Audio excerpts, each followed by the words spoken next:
Dans la vidéo de cette semaine, nous reprenons à Los Angeles et on vous emmène voir des maisons de stars, des plages fameuses dont le nom évoque les séries télévisées Malibu, Santa Monica, Santa Barbara et un lancement de fusée inattendu.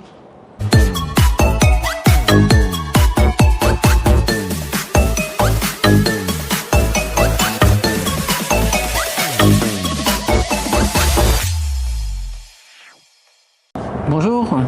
Bonjour, on est à Los Angeles et le lendemain matin on est reparti, on a traversé la ville et de la ville on peut voir le Hollywood sign d'à peu près partout. Et ça tombe bien parce qu'en fait la vidéo elle commence sous le signe de Hollywood puisqu'on continue la thématique du cinéma ou plutôt du show business en général, puisqu'on va aller visiter les différents quartiers dont on connaissait pour ainsi dire que le nom et on va vous emmener avec nous. Et voilà, on est sur Mulholland Drive. Ben là on est à Los Angeles. Ouais. Et Los Angeles, donc c'est une grosse agglomération. Et quand on regarde à quoi correspond le quartier de Hollywood et le quartier des stars, en fait, le quartier des célébrités, c'est le nord-ouest de Los Angeles.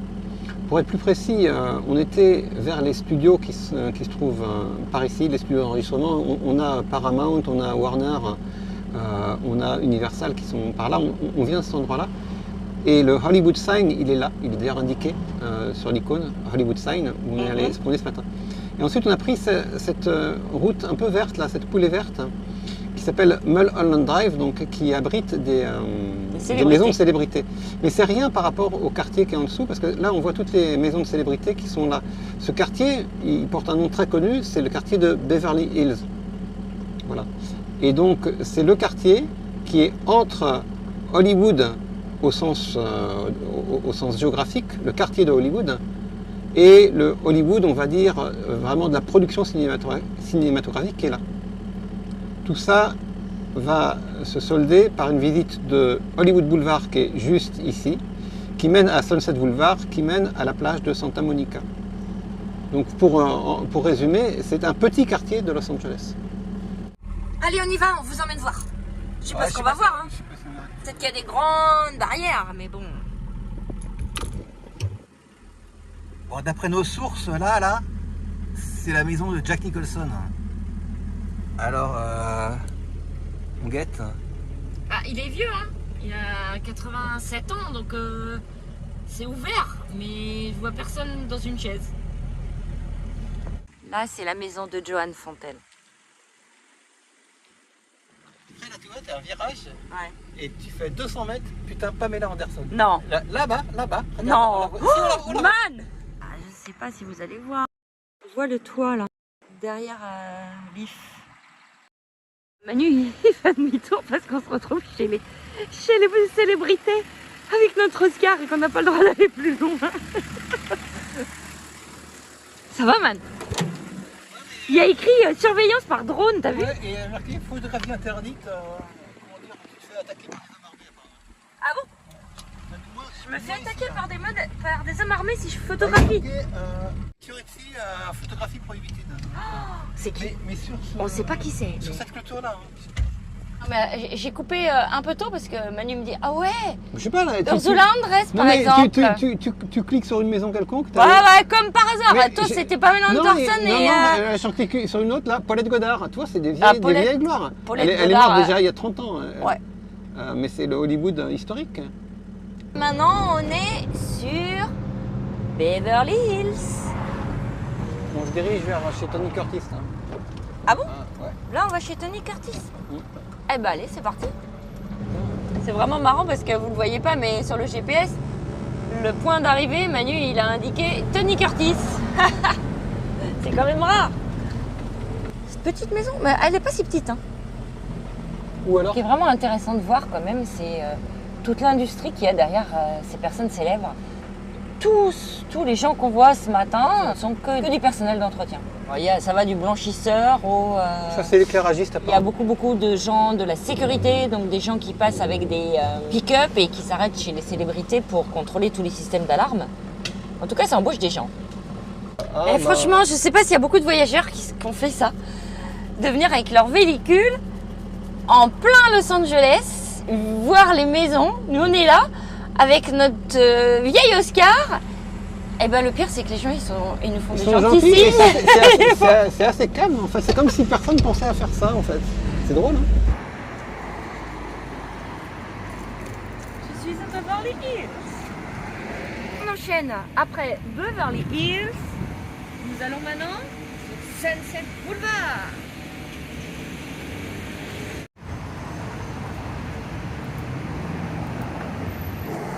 Moi, je dis dans l'ensemble, c'est propre quand même. Ah bah Beverly Hills, on sent qu'il y a de l'argent, quoi.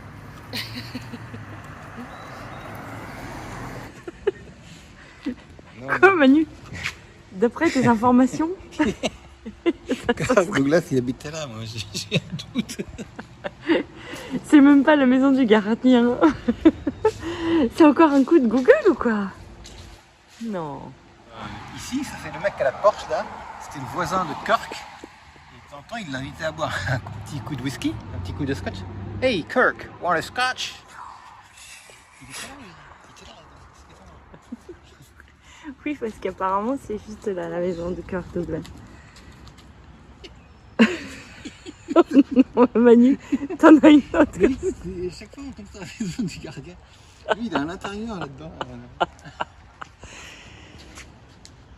Non, mais il est derrière, c'est sûr. Oui, parce On arrive devant la maison, la deuxième maison de Kirk Douglas. Ben, en fait, il a revendu.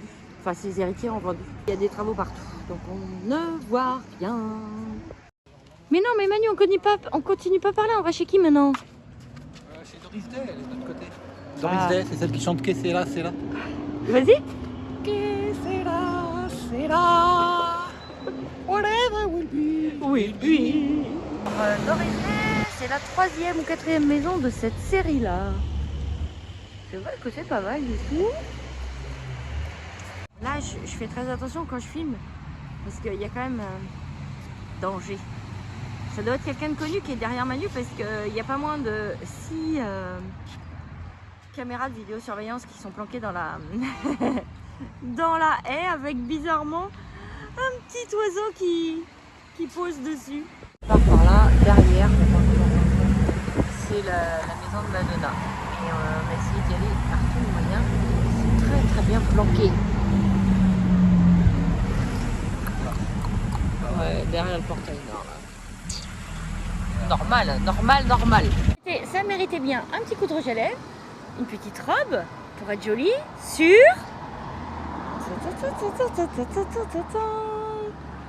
Hollywood Boulevard. Tu veux ta surprise tout de suite ou quoi? Ou on attend un peu? Ta surprise? Ah bon? C'est une surprise, mais vraiment complètement inattendue. Promis, je savais pas. Ah bah non. Mais moi, Maintenant, je savais pas. veux, évidemment. Ok, ben on va y aller alors. Tous les jours, la Saint-Valentin pour moi, tous les jours. C'est juste là, en fait. On va traverser Hollywood Boulevard, hein, comme si on traversait. Ce qui est marrant, c'est que tu n'as aucun moyen de savoir ce que c'est, quoi. Ah non, aucun moyen de Alors savoir ce que c'est. Comment tu veux que je sache? Alors je pense que ça va vraiment te surprendre. Sur l'accès. Mais je crois qu'on va y aller par là. Non. C'est une Mais c'est pas étoile que très tu veux me important montrer? non plus, mais- Non. On y va, Pas on une y étoile. va. Tu me l'as fait graver une. Non. T'as encore 30 secondes. On se rapproche là. Ouais.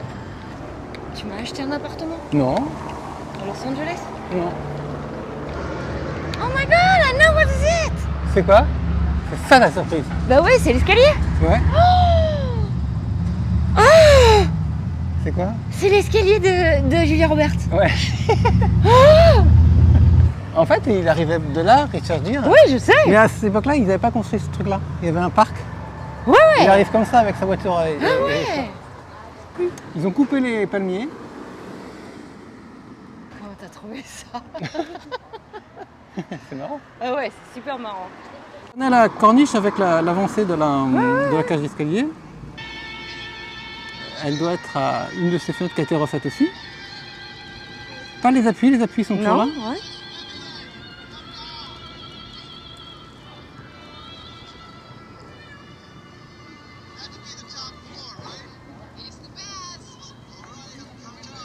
On a l'impression que c'était beaucoup plus haut dans le film. En fait, c'est tout petit. Et regarde, on a les mêmes ombres. C'était la même ère. Et maintenant, c'est devenu un centre social, je pense, qui aide les marginaux parce qu'on voit plein de gens rentrer avec des gros chiens, des cheveux toutes les couleurs. C'est d'ailleurs curieux comme destinée. Voilà le fameux Walk of Fame de Hollywood. Celui qui suscite toutes les envies, toutes les convoitises. Avoir son étoile sur le Walk of Fame, c'est le but de toutes les starlettes. Et alors, ce qu'on observe, c'est que d'abord, il y en a beaucoup, il y en a presque 3000. Elles sont tête bêche, à l'endroit, à l'envers. Ouais, il n'y a pas de... Il y a des gens qu'on ne connaît pas, il y a des gens qui sont très connus, comme Jack Lemmon qui vient de passer ici. Il y en a aussi pas mal qui ne sont pas encore attribuées. Oui. Manque de chance, il n'y en a pas là, elles sont toutes attribuées. Si, j'en ai une là-bas. Et voilà. Et nous, quand on aura beaucoup de vues sur YouTube, ici, on pourra écrire à notre tour. À notre tour. This is Dean Martin. Si on arrive à éliminer le bruit d'hélicoptère, c'est quand même pas mal. Hein. Lui, c'est Jim Parsons. C'est donc l'acteur qui joue le rôle du Dr Sheldon Cooper dans The Big Bang Theory. Et hier, je me suis assis dans son canapé, on his spot. Bah, c'est comme toutes les autres choses en fait. Tout est grand, même les fresques sont gigantesques. Bah, je trouve que Hollywood Boulevard, je ne vais pas dire que c'est décevant, mais... Bah non, moi je suis contente d'avoir fait quand même. Mais c'est pas très impressionnant dans le sens où, en termes de boutiques par exemple, tu as beaucoup de boutiques de souvenirs un peu bas de gamme, du tatou, de ce que tu trouves un peu partout. Ça n'a rien de glamour et il y a même pas mal de marginaux, de clodos. En plus là, il n'y a pas tellement d'ambiance parce qu'on est en semaine, j'imagine, et puis c'est peut-être pas l'après-midi, peut-être qu'il faut venir le soir. Autant on avait un peu le sens du glamour quand on était dans les studios de production, même si c'était évidemment complètement scénarisé, autant là on est dans une ville plus anonyme qui bénéficie de sa notoriété et puis qui en joue, c'est normal. Puis j'ai trouvé que le passage par Beverly Hills c'était aussi plus intéressant parce que là on voit quand même l'opulence en fait de ce milieu du cinéma. Bon voilà, c'était quand même un petit tour sympathique et là, regardez qui nous attend. Oh oh oh. Juste garé entre Sunset Boulevard et Hollywood Boulevard. Ouais. Et c'est pas fini ma surprise. Regardez. Il est en train d'essayer de comprendre qu'on met des sous dans le parc-mètre. Et après, on va aller... Ça a l'air compliqué.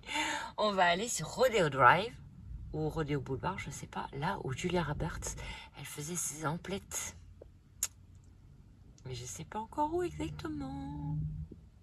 Alors, ici, c'est la boutique où Viviane, Julia Roberts, entre et se fait jeter parce qu'elle n'est pas considérée suffisamment riche pour pouvoir rentrer dans cette boutique. Mais ça a été racheté et maintenant c'est Christian Louboutin. Mais bon, en tout cas, c'était là. On est sur Rodeo Drive. Et on va aller par là. Voir si on trouve d'autres endroits. C'est l'équivalent de la rue Montaigne à Paris avec tous les grands couturiers, chausseurs, ce qu'on veut, quartier, bijoutiers. C'est l'endroit où on doit dépenser plus d'argent qu'on en a en réalité. Manu. Bah, l'argent fait son travail, tout est racheté en fait, c'est les marques les plus chères, les plus désirables qui rachètent les moins désirables et donc tout bouge en permanence derrière une apparente stabilité. Bah, c'est toujours le luxe mais sous différentes formes donc les enseignes ont changé. Donc on retrouve rien. Giorgio, on retrouvera Giorgio il a été racheté là par Louis Vuitton qui a acheté la moitié du truc et du coup la petite boutique de Giorgio elle a disparu. Bon, c'est pas grave, on a vu quand même J'ai pas de sac comme Julia Roberts. Je suis désolée, on va pas acheter un truc à $3000 juste pour avoir un sac, mais bon, je m'y crois quand même. Je sais pas, mon chapeau, je l'ai oublié dans Oscar parce que la nuit tombe.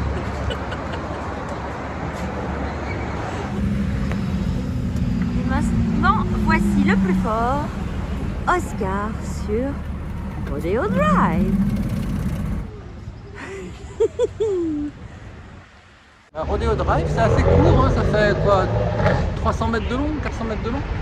Et c'est là qu'il y a les boutiques les plus chères. Comme son nom l'indique, Sunset Boulevard mène au coucher de soleil, et comme on est sur la côte ouest, eh bien, ça veut dire que ça mène à la plage. En l'occurrence, la plage qui est au bout de Sunset Boulevard, c'est la plage bien connue de Santa Monica. Voici à Santa Monica, où pour la première fois, notre Oscar il nous a joué un mauvais tour, ce qui fait 3 mètres, et que le parking qui est là est interdit aux véhicules de plus de 3 mètres. Donc on s'est garé à un endroit où on pense qu'on n'a pas le droit d'aller, donc on se dépêche. On veut juste aller voir le départ de la route 66, parce qu'on pense à tous nos amis motards. C'est bon, on l'a trouvé. Limite, on l'a trouvé. Bon ben voilà. En fait, on ne sait pas du tout comment ça se passe. On ne sait pas si on a le droit de venir ici en moto. C'est juste le panneau. C'est vraiment bizarre, mais bon. Pour les motards, et vous allez nous donner une réponse dans les commentaires. En fait, cette avenue qu'on voit là, elle s'appelle Colorado Avenue, et c'est le début de la route 66 qui se prolonge ici. Si tu regardes comme ça, on voit que c'est fermé, et là ça va sur le pier. Ça va au panneau qu'on vous a montré tout à l'heure. Voilà. Je crois que c'est moi. Oh mon Dieu. Parce que là, sinon, ils nous emmènent à la fourrière et ça coûte hyper cher. On n'a pas de sabot.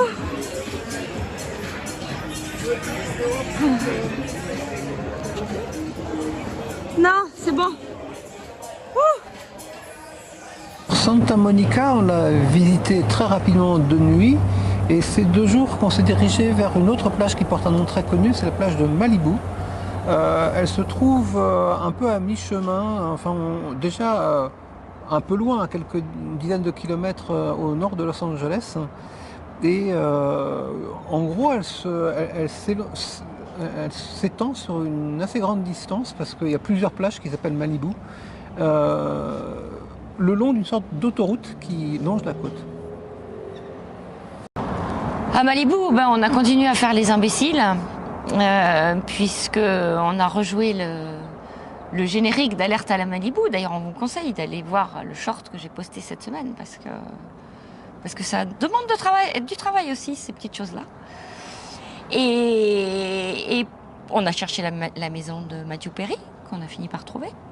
Et voilà, on a trouvé la maison qu'habitait Matthew Perry, Chandler, et qu'il a vendue en 2020, elle est là. On dirait pas comme ça, mais elle fait 530 mètres carrés, donc elle est très très grande. Et il a vendu 15 millions de dollars. Et elle donne effectivement juste sur l'océan. Et pour finir, on est allé sur la vraie plage de Malibu. Et là, on a eu le spectacle d'un super coucher de soleil avec des dauphins. C'était super joli. Et le lendemain, on est allé à la plage de Santa Barbara, encore un nom connu. Santa Barbara, tu me diras pourquoi j'ai le mal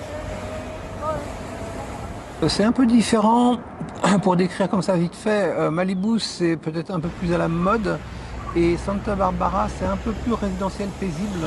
On sent que là, il y a des gens qui ont sans doute des résidences secondaires, ou qui viennent régulièrement en tout cas au bord de la plage, mais un peu moins pour frimer et un peu plus pour y passer du bon temps tranquille. Ça me paraît plus familial. À force de me renseigner sur internet, j'ai réalisé qu'on n'était pas loin d'un centre spatial, et ça me tentait bien, puisque j'étais sur une logique où je réfléchissais à la puissance américaine, ce qui pouvait permettre de saisir la manifestation de la puissance américaine. On l'avait par le soft power à Hollywood, mais il y a aussi le hard power, en fait, le pouvoir réel, qui est aussi le pouvoir technologique, par exemple. Et donc, je me demandais comment on pouvait illustrer un petit peu ça, en fait, la force technologique et le pouvoir américain sous cet angle-là. Et donc, je voulais aller voir éventuellement un centre spatial, et je pensais qu'il était qu'en Floride, pour le centre historique de Cap Kennedy et aussi au Texas pour le centre de SpaceX davantage. Et j'ai observé en fait que non, il y a un centre spatial qui est un peu moins réputé mais qui est assez actif, qui fait une dizaine de lancements de fusées par an et par chance on était à peu près à la bonne date et on s'est juste dérouté un tout petit peu. On a retraversé les montagnes, un tout petit peu, c'est toujours un tout petit peu, mais bon, on a roulé beaucoup. Mais on a eu beaucoup de chance et on a assisté à un magnifique lancement de fusée. Qu'est-ce que tu cherches?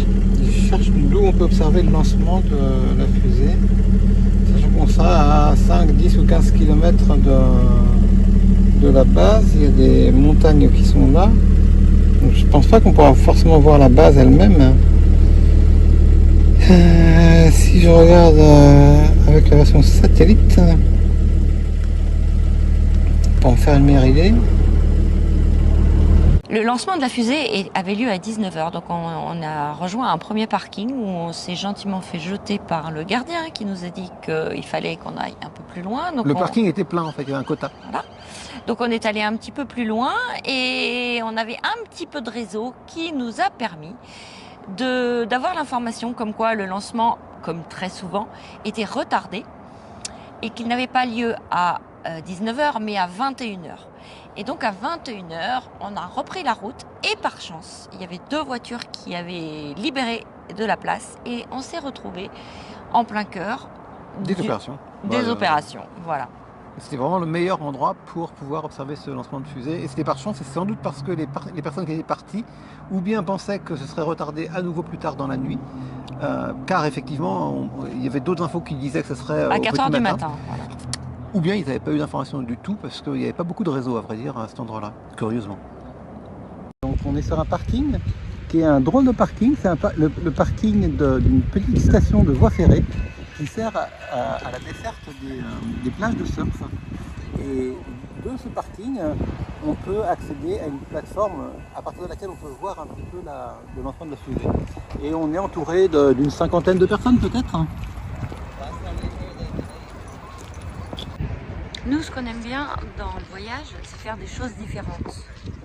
Donc après avoir fait les imbéciles pendant 2 jours à Los Angeles, Malibu, etc., maintenant, nous allons voir le lancement d'une fusée. Ça fait partie des choses sérieuses dans la vie. Les fusées, c'est grâce à ça que Internet se développe, par exemple, entre autres, et qu'on peut envoyer des vidéos de ça. Des vidéos de nous qui font les idiots. Ouais. Oh.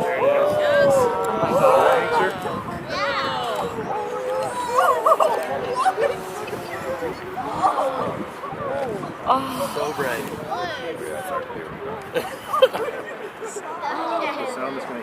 Oh mon Dieu.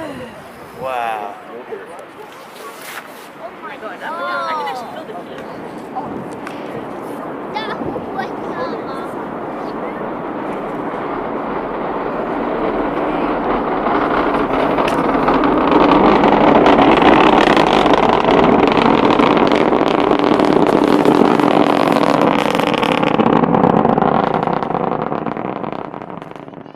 Oh là là, mon Dieu, c'est vraiment une expérience à vivre. C'est complètement dingue. Il y a une impression de puissance démentielle. Alors après, il y a une euphorie, on se rend compte que tout le monde est content en fait du succès. C'est vachement, c'est proche du spectacle de l'éclipse. Hein. Il y a un rapport à l'espace en plus, à la lumière et tout. What do you think? No, never. You were launch virgins before tonight? That was great. And you actually didn't know. And you are. I live 40 minutes from here, Oh, okay. so I come out here once in a while. Yeah. That's great. Bon, on reprend parce qu'on a été interrompu par un monsieur qui était très enthousiaste aussi. Et donc ouais, c'était vraiment génial. c'est une drôle d'impression parce qu'elle est loin, on est quand même à 10 km. Et au début, j'ai regardé à la jumelle et j'ai laissé tomber les jumelles. Ça ouais, c'est hyper puissant. Et puis il y a le bruit surtout. La semaine prochaine, on renoue un petit peu avec le tourisme plus orienté nature, avec la traversée d'un parc. On va voir des animaux aussi. Et tout Des ça, gros animaux. tout ça se produit un peu plus au nord et un peu plus aussi à l'intérieur des côtes californiennes. À la semaine prochaine. Bonne semaine, bonne vidéo et à la semaine prochaine.